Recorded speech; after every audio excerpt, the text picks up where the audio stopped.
হতো, এই 3টা আয়াত তেলাওয়াত করলে সে নেকি হয়ে যাবে ইনশাআল্লাহ। এগুলো কি 4টাখানি কথা?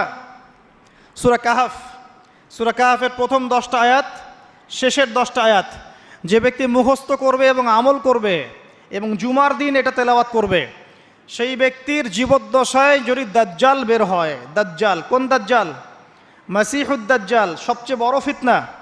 পৃথিবীর সব ফিতনাকে একসাথে করলেও দাজ্জালের ফিতনার মতো ভয়ঙ্কর হবে না। আমি বুঝাতে পারছি না। পৃথিবীতে এখন সামাজিক ফিতনা আছে, পারিবারিক ফিতনা আছে, পলিটিক্যাল ফিতনা আছে, জিও পলিটিক্যাল ফিতনা আছে, অর্থনৈতিক ফিতনা আছে, সাংস্কৃতিক ফিতনা আছে, সুদের ফিতনা, জেনার ফিতনা, ধর্ষণ, রাহাজানি, মারামারি, কাটাকাটি, ছিনতাই, ফিতনার কি শেষ আছে? সবগুলো ফিতনাকে একসাথে করলেও দাজ্জালের ফিতনার সমান হবে না। আমি মনে হয় বুঝাতে পারছি না। পৃথিবীর সমস্ত ফিতনাকে একসাথে করলেও এই মাসিহুদ দাজ্জালের মতো ফিতনা হবে না। যখন সে বের হবে তখন পৃথিবীর অবস্থাই চেঞ্জ হয়ে যাবে। এই পৃথিবীর আগের পৃথিবী থাকবে না, পৃথিবী থাকবে না এমন। যতদিন যাবে পৃথিবী তার ধ্বংসের দিকে যাবে, আস্তে আস্তে আস্তে আস্তে পৃথিবী তার ধ্বংসের দিকে যাবে এবং কিয়ামতের সমস্ত আলামত প্রকাশিত হয়ে যাবে ইনশাআল্লাহ তাআলা। হাতে সময় বেশি নাই।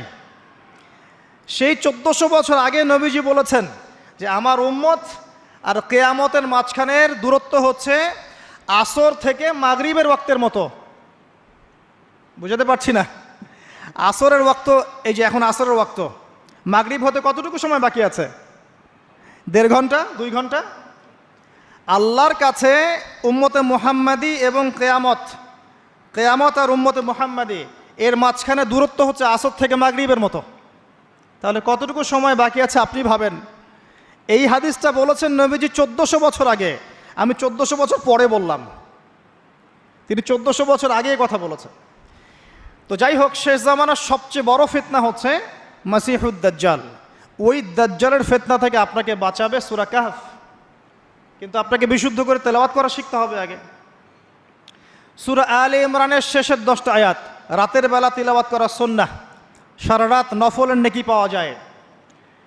সূরাতুল কাফিরুন, কুল ইয়া আইয়ুহাল কাফিরুন, এই সূরাটা যদি কেউ ঘুমানোর সময় পাঠ করে, রাতে শোয়ার সময় পাঠ করে, আল্লাহ নবীজি বলছেন সেই ব্যক্তিকে আল্লাহ পাক শিরকের পাপ থেকে বাঁচাবে। কোন পাপ? শিরকের পাপ। আর আমি অনেক লেকচারে বলেছি যে প্রতি 1000-এ 999 জন মানুষ জাহান্নামে যাবে। প্রতি 1000-এ 999 জন মানুষ জাহান্নামে যাবে। তাদের আমল নামায় যে পাপটা থাকবে তার নাম হচ্ছে শিরক। কথায় শিরক, কাজে শিরক, বিশ্বাসে শিরক।